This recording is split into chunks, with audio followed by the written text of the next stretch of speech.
தம்பியை எப்படியாவது பீட் பண்ணி ஆகணும்னு நம்ம ஹீரோ என்ன ஐடியா பண்ணுறாரு. நம்ம ஹீரோயினுக்கு லிட்ரேச்சரும் கொஞ்சம் வீக்கு, அதனால் ஜாப்பனீஸ் அவரு சொல்லித்தர ஆரம்பிக்கிறாரு. இப்போது தம்பிக்கு லைட்டாக காண்டாது. ஏன்னா இவ்வளோ நாள் சயின்ஸு நான் சொல்லித்தரேன்னு சொல்லி கூடவே சுற்றிட்டு இருந்தாரா, இப்போ ஜாப்பனீஸ் இவர் சொல்லித்தராரு. 2 பேரும் இப்படியே மாற்றி மாற்றி ஹீரோயினை ஒரு வழி பண்ணிட்டு இருக்காங்க. அப்புறம் பார்த்தா நம்ம தம்பி வீட்டில் அண்ணன்கிட்ட சவால் விடுறாரு.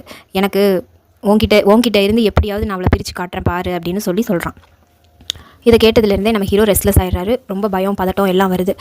ஹீரோயின் கேட்குறா, நீ ஏன் வித்தியாசமாக பிஹேவ் பண்ணுற, நார்மலாக இல்லைன்னு எவ்வளவோ கேட்டு பார்க்குறா. ஆனால் இவன் சொல்லி அவள் ஹர்ட் ஆயிடுவாளோங்கிறதுக்காக உண்மையை சொல்ல மறுக்கிறாரு.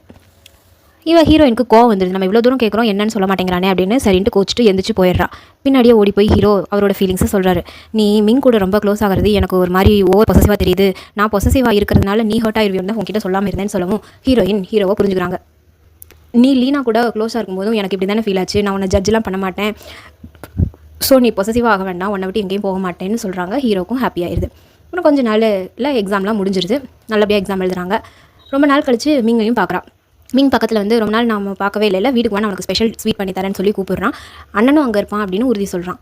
நம்ம ஹீரோயினும் ஓகே நம்ம பாய் ஃப்ரெண்டோட தம்பி தானே அப்படின்னு சொல்லி நம்பி போகிறான். அங்கே போனால் தான் அவளுக்கு ஒரு ஷாக் இருக்குது. அங்கே நம்ம ஹீரோ இல்லை.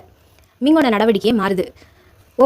அவன் இந்த மாதிரி நான் தான் படிப்பில் ரொம்ப கெட்டிக்காரனாக இருந்தேன், ஆனால் படிப்பு சரியாக வராத எங்கள் அண்ணன் இன்றைக்கி புகழோட உச்சியில் இருக்கிறான். இதை காரணம் காட்டி கம்பேர் பண்ணியே எங்கள் அம்மா என்னை டார்ச்சர் பண்ணுறாங்க அப்படின்னு சொல்லி வருத்தப்படுறான். ஹீரோயின் புரிஞ்சுக்கிறா, இவன் பேசிக்காகவே நல்லவன் தான், ஆனால் அவங்க அம்மாவோட துர்போதனைனால தான் இவன் இந்த மாதிரி பிஹேவ் பண்ணுறான் அப்படின்னு சொல்லிட்டு அதை எடுத்தும் சொல்கிறா.